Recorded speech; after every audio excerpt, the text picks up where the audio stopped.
시청자 여러분 안녕하십니까? 우리 지역에 힘이 되는 소식 BTV 뉴스 시작합니다. GTX BC 노선이 지나는 동대문구는 환기구와 변전소 등 GTX 부속시설 설치를 두고 올해 초부터 주민 반발을 낳고 있습니다. 뚜렷한 해법이 나오지 못하고 있는 가운데 구의 구정질문에서 이 문제가 재차 등장했는데요. 구청장이 제시한 해법은 뭐였는지 김진중 기자가 보도합니다. 올해 초부터 시작된 주민들의 GTX 부속시설 설치 반대 목소리는 여전히 진행형입니다. GTX C노선 변전소의 경우 직권 취소만이 답이라며 하루에도 수십 건의 민원글이 게시되고 있습니다. 구의회 구정질문에서 이 문제가 도마에 올랐습니다.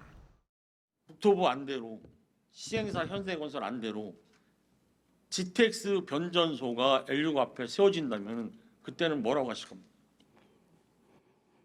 그때 가봐서 대답하겠습니다. 지역 주민에게 위험이 있고 부당하다면은 지방자치단체장 직권으로 취소를 할 수 있다. 그거는 저희가 이제 국토부에서 한 거는 저희가 두 차례 취소를 했고, 이제 우리 지방자치단체가 직권 취소할 수 있는지는 지금 법률적 검토 중입니다. 이필형 구청장은 지난 11월 비공개 회의 자리에서 거론됐던 변전소 이전 비용 250억 원의 부분에 대해서도 생각을 밝혔습니다. 국토부에서는 현재 이제 국비 부담 불가 입장인데, 그것이 만약에 현실화되고 하면은 아마 그렇게만 된다고 하면은 돈 문제는 그렇게 크게 문제가 될 거 아니라고 생각합니다. 이전 문제가 지금 가장 큰 이슈라고 생각합니다. 지난 9월 국토부의 GTX C노선 실시계획 1차 변경 승인 고시가 떨어지며 용두공원 내 GTX 환기구 설치는 기정사실화된 상황. 국토부, 국가철도공단 측과 기부 체납 등의 보상 방안을 논의해야 한다는 의견도 제시됐습니다. 환기구 설치는 기정사실에 대한 사실 상태인데 집행부에서는 이익을 극대화할 수 있는 보상 방안과 협상 카드를 국토부 또는 국가철도공단과 논의해 본 적이 있습니까? 용두공원을 리모델링할 수 있는 비용인 약 100억 원을 GTX BC 환기구 수용에 따른 기부 체납으로 받는 것을 적극적으로 추진해 주시기 바랍니다. GTX B 및 C 노선의 환기구 설치는 주민안전과 공원 미관을 최우선으로 검토 중에 있습니다. 국가철도공원과 협의하여 공원 리모델링 비용을 공단 부담으로 추진하겠습니다. 동대문구 관계자는 현재 주민대표단과 국가철도공단이 관련 내용을 협의 중에 있다고 설명했습니다. 국가철도공단 측이 2개 환기구가 아닌 1개 환기구로 설계를 변경하고 용두공원 내 보행 육교와 키즈카페, 도서관 마련 등의 안을 제시했다는 것. 구청 역시 국가철도공단의 비용 부담으로 공원 재정비와 환기구 설치 문제를 해결하도록 진행하고 있다고 말했습니다. 동대문구는 국가철도공단의 내부 검토 시점에 맞춰 구체적 협의를 개시하고 추후 주민 설명회를 통해 진행 상황을 투명하게 공개하겠다고 밝혔습니다. 동대문구의 GTX 부속시설 논란은 해를 넘겨서도 계속될 전망입니다. BTV 뉴스 김진중입니다. 중구 신당동 123-1번지 일대에 신속통합기획 재개발 사업이 추진됩니다. 주민 동의율 요건은 넘겼지만 구는 60% 이상 동의를 구한 후 후보지로 추천한다는 계획입니다. 이재원 기자입니다. 중구 신당동 123-1번지 일대, 가칭 신당 14구역입니다. 다선 어린이공원을 중심으로 주변은 저층 노후주택이 즐비합니다. 지난 2022년 해당 일대는 인근 구역과 함께 모아타운으로 지정된 바 있습니다. 하지만 신당 123-1번지만 역세권 장기전세 주택 사업으로 방향을 선회했습니다. 최근에는 사업성을 더 내기 위해 다시 신속통합기획으로 사업을 전환했습니다. 총 면적은 3만 4천여 제곱미터로 토지 등 소유자는 약 311명으로 추정됩니다. 이 가운데 신속통합기획 후보지 선정 동의율은 현재 47%, 구는 60%의 주민 동의율이 만들어지면 후보지 추천에 들어간다는 계획입니다. 역세권 장기전세 주택의 사업 방식을 신속통합 후보지 신청에 따라서 주택정비형 재개발 사업으로 전환하는 이런 절차가 진행되고 있습니다. 한 47% 정도의 동의를 달성하고 있어서 50% 이상의 동의가 될 경우에는 저희 중구청에서 주민 설명 등을 통해서 사업에 대한 추진 방향, 그다음에 순서 통합 절차 등을 상세하게 안내할 드릴 예정입니다. 신당역과 청구역 더블 역세권으로 인근에는 DDP, 충무아트센터 등 문화시설이 갖춰져 있습니다. 여기에 주변 신당 8구역은 이미 사업이 진행 중이고 신당 10구역 등 총 5곳이 함께 재개발이 추진되고 있어 개발에 대한 기대가 높습니다. BTV 뉴스 이재원입니다. 올해 대학 수학능력시험 만점자 11명 가운데 유일하게 일반고 출신 만점자가 서울에서 나왔습니다. 광남고등학교 3학년 서장협 학생인데요. 수능 만점을 받기까지 취약 과목을 보충해온 자신만의 비결이 남달랐습니다. 강혜진 기자가 취재했습니다. 광남고등학교 3학년 6반 교실에 웃음소리가 가득합니다. 올해 수능 시험에서 만점을 받은 서장협 학생을 축하하고 함께 학업에 열중하고 노력해온 친구들과 자유롭게 소통하는 시간입니다. 서장협 군은 학교에서 멘토멘티 방식의 학습이 입시에 큰 도움이 됐다고 말합니다. 그러면서 자신이 취약한 국어 과목을 보충하는 전략도 남달랐습니다.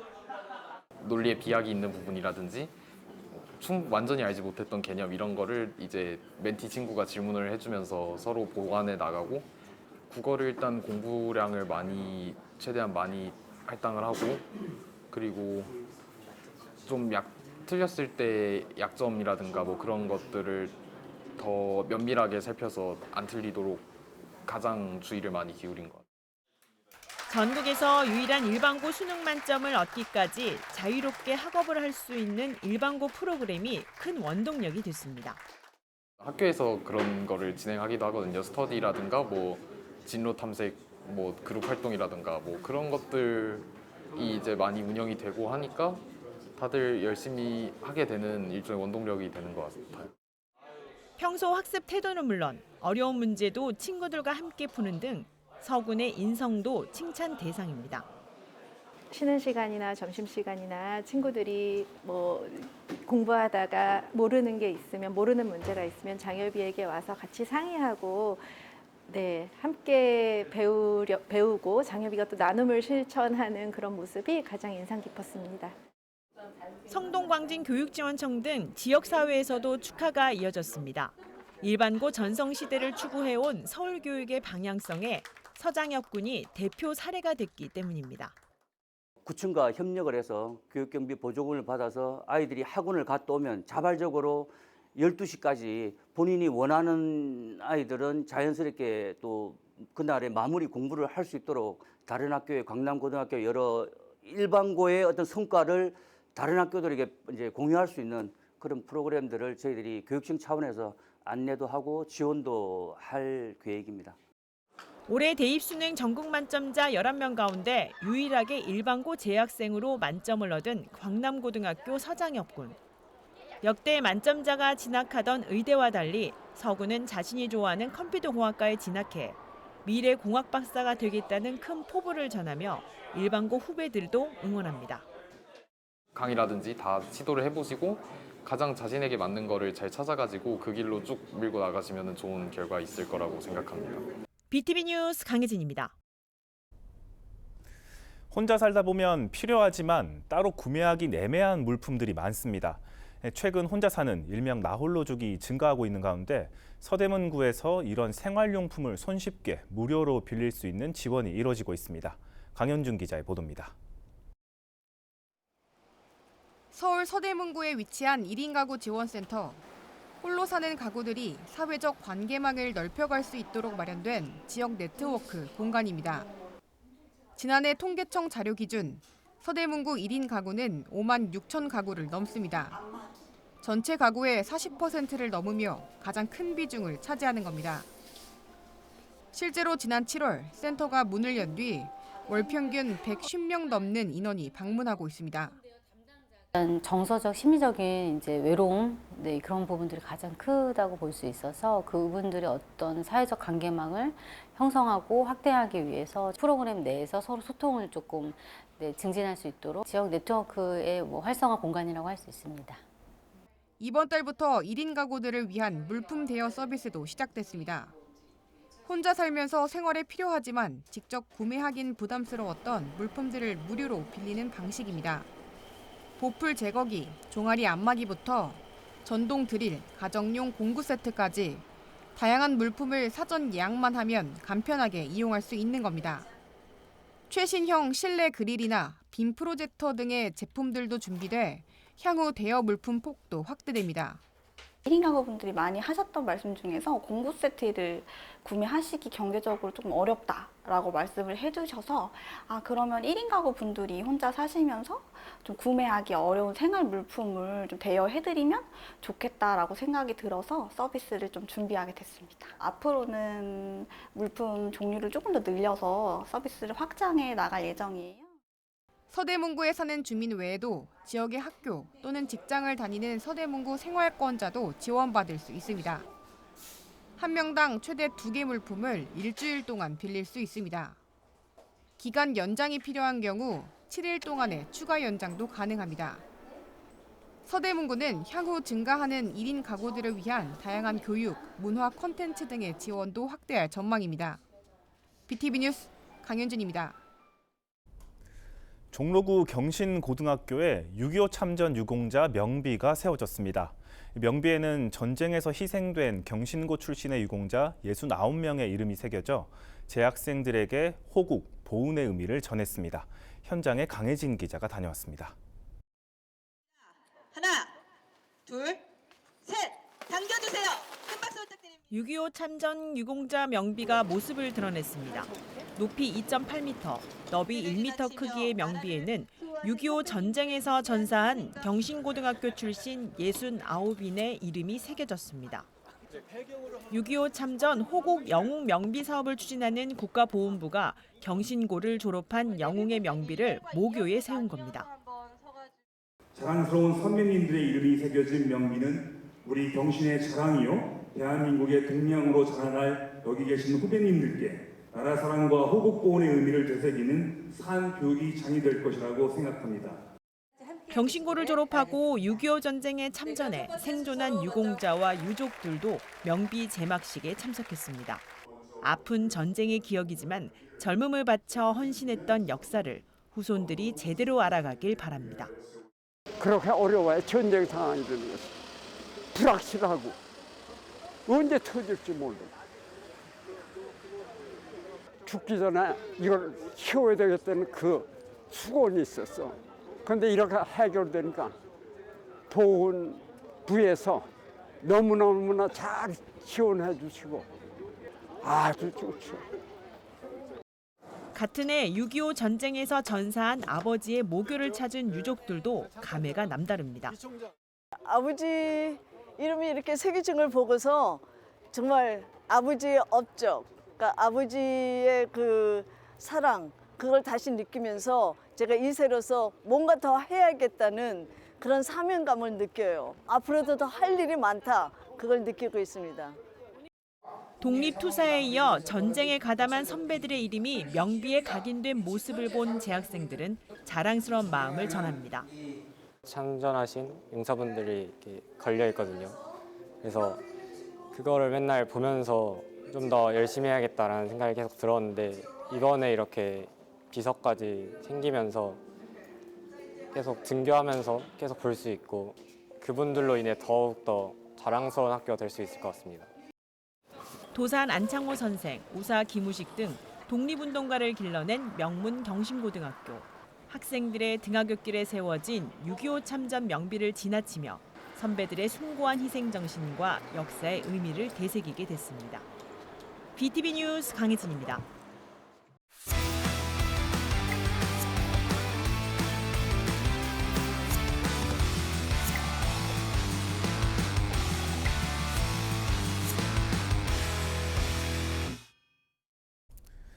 지역의 다양한 정보와 소소한 이야기를 주민이 직접 전하는 주민통신원 시간입니다.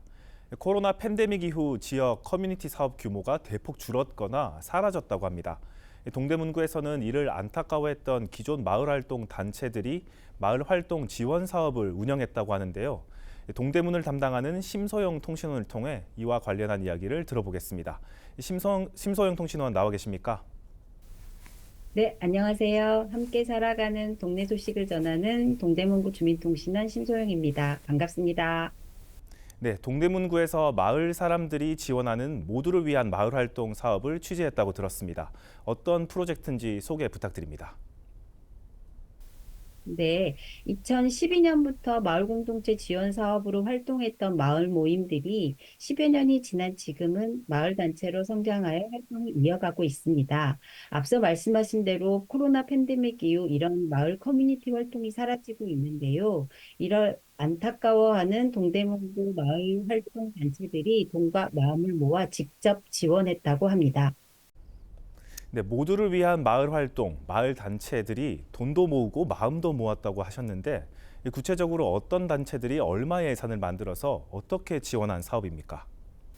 네, 동대문구에서 활동하는 마을법인 함께마을넷과 마을공동체 독고마리, 참교육을 위한 전국 학부모의 동부지회, 그리고 문화플랫폼 시민나루라는 4개 단체가 1,500만 원의 예산을 모아서 사람과 사람, 사람과 공간을 이으려 휴경 아뜰리에와 독고마리 마을 커뮤니티 공간을 중심으로 활동할 마을 모임을 모집했습니다. 총 21개 모임이 지원을 했고 이 중 11개 모임이 선정되어 5월부터 마을 활동을 시작했다고 합니다. 지난 11월 22일 송년 모임을 진행했는데요. 노래와 연주가 활동의 테마였던 모임들이 공연도 해주어 아주 즐거운 네트워크 파티가 되었다고 합니다.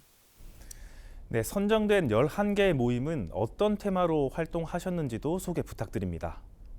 희경 아뜰리에 마을 공간을 중심으로 어린이와 청소년들에게 놀 수 있는 프로그램과 공간을 소개하는 모임, 주거 취약계층의 집수리를 지원하는 자원봉사 모임, 학교 밖 독서 모임, 동네 오케스트라 모임, 가족 합창단, 정원 가꾸기, 풍선 아트 등 다양한 테마의 모임이 활동했고 또 다른 마을 공간인 독고마리에서는 사각지대 청년 플랫폼을 만드는 모임, 장애인 자녀를 둔 부모들의 힐링 모임, 장애통합 교육과 동네 어르신들을 위한 반려식물 가꾸는 모임이 활동을 했습니다.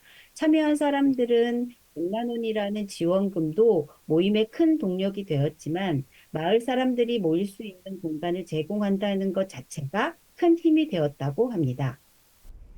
네, 모두를 위한 마을 활동 사업을 하는데 어려웠던 부분은 무엇이고 앞으로의 계획은 어떻게 되십니까? 소통이 점점 줄어가는 동네 살인가 가장 안타까운 상황이고요. 마을법인 함께마을넷이 마을 공간을 중심으로 마을 활동을 지원하는 아이디어를 내고 이번 사업을 진행했는데요. 동네 마을 공간의 효과를 공감할 수 있었던 이번 활동을 돌파보며 내년에도 활동할 수 있도록 마을의 단체들이 논의할 예정이라고 합니다. 지자체에서도 주민들이 마음 놓고 이용할 수 있는 마을 공간을 없앨 것이 아니라 더 만들고 활성화할 방안을 찾길 바랍니다. 네, 여기까지 듣겠습니다. 취재하시느라 수고 많으셨습니다. 네, 감사합니다.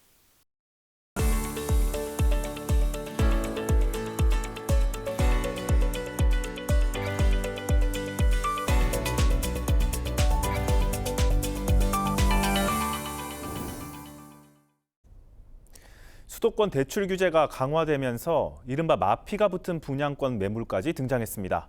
탄핵 전국 장기화가 매수 심리를 더욱 위축시킬 거란 전망도 나옵니다. 박상학 기자의 보도입니다. 올해 4월 입주한 동작구 상도동의 신축 아파트. 이 단지에는 최근 분양가보다 낮은 이른바 마피가 붙은 매물이 등장했습니다. 전용 84제곱미터 최고 분양가가 13억 후반대였는데 현재 같은 면적 분양권 매물이 12억 중반에도 나와 있습니다. 고분양가 논란이 있었는데도 무리하게 분양을 받은 이들이 대출 규제로 잔금 납부가 어려워지자 손해를 감수하고 매물을 던지는 겁니다. 분양권제로 지금 넘기시는 거예요. 등기 안 된 물건입니다. 잔금 못 맞추셔서 이제 파는 매물이에요. 그래서 사시는 분께서 등기비 한 5천 생각하시면 되시고요. 얼죽신이라 불리며 집값 상승세를 견인했던 신축 아파트에서도 치솟은 분양가, 고강도 대출 규제 영향으로 마피 매물이 등장하는 등 이미 주택시장은 크게 위축된 상태입니다. 지난 7월 9천 건이 넘었던 서울 아파트 거래량은 대출 규제가 본격화된 9월 이후 3천 건대에 머물러 있습니다. 문제는 앞으로입니다. 탄핵 정국이 장기화되면 정치적 불안이 경제적 불안으로 이어질 가능성이 높아 매수 심리가 더 얼어붙고 관망세가 짙어질 거란 전망이 나옵니다. 부동산 정책도 혼란이 불가피합니다. 그동안 정부가 내놓은 재건축 재개발 규제 완화, 일기 신도시 재건축 등 부동산 정책을 뒷받침할 주요 법안 국회 통과를 기약할 수 없게 됐습니다.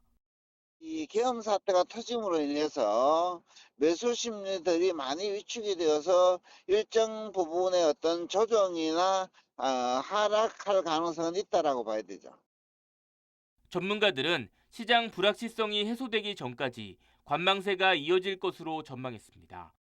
다만 부동산 시장은 단기 이슈의 출렁이기보다 대출 규제 강화, 전세 가격 상승, 공급 부족 등에 따라 달라질 수 있다는 관측이 나옵니다. HCN 뉴스 박상학입니다.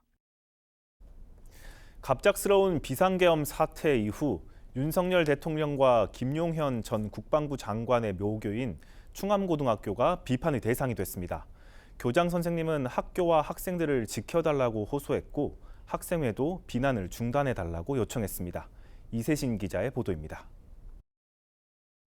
또래 친구들한테 이제 받는 지네들끼리의 언어로의 조롱이나 이런 것들은 애들 서로 아는 사이들이니까 괜찮은데 이제 어른들이 이제 버스나 식당이나 너네 학교는 왜 그 모양이냐, 너네 선배들 도대체 뭐 하는 거냐, 계엄고로 이름을 바꿔라. 계엄 사태 이후 충암고등학교 학생들이 겪은 일주일은 상식적인 수준이 아니었습니다. 학생뿐 아니라 교직원들에게도 마찬가지였습니다. 저희 교직원들도 다 분노하고 있고 부끄러워하고 있고 치욕스럽고 이렇게 걱정스럽죠. 전날 국회를 찾았던 충암고 교장은 은평구청장에도 지원을 요청했습니다. 은평구는 지역사회 차원의 보호를 약속했습니다. 마음이 많이 아픈 친구들 있잖아요. 그런 걸로 인해서 그런 친구들은 저희가 심리 상담 이런 프로그램들이 좀 있으니까 그쪽으로 좀 아이들을 좀 보내서. 학교 측은 내년 초까지 학생들의 등교 복장을 자유로화했습니다. 혹시 모를 사고에 대비해 등하굣길 순찰도 강화했습니다. 하지만 걱정은 남았습니다.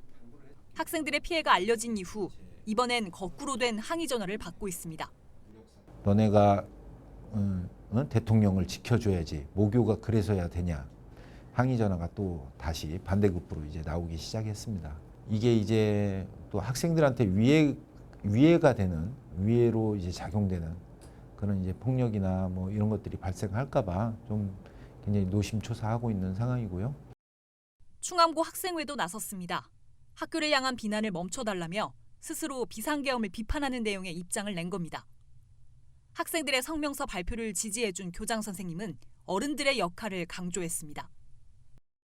좀 우리 아이들 곧 졸업하면 이제 우리 역시 민주사회 일원으로서 각자 자리에서 열심히 일해야 되는 거고 또 군대도 갔다 올 거고 이런 아이들이고 그러니까 오히려 좀 위로해 주시고 격려해 주시는 게 맞다, 어른들이. 저는 좀 그렇게 좀 부탁드리고 싶습니다. 헬로티비 뉴스 이세진입니다. 저희가 준비한 소식은 여기까지입니다. 다음 시간에도 우리 지역에 힘이 되는 소식으로 찾아뵙겠습니다. 시청해 주신 여러분 고맙습니다.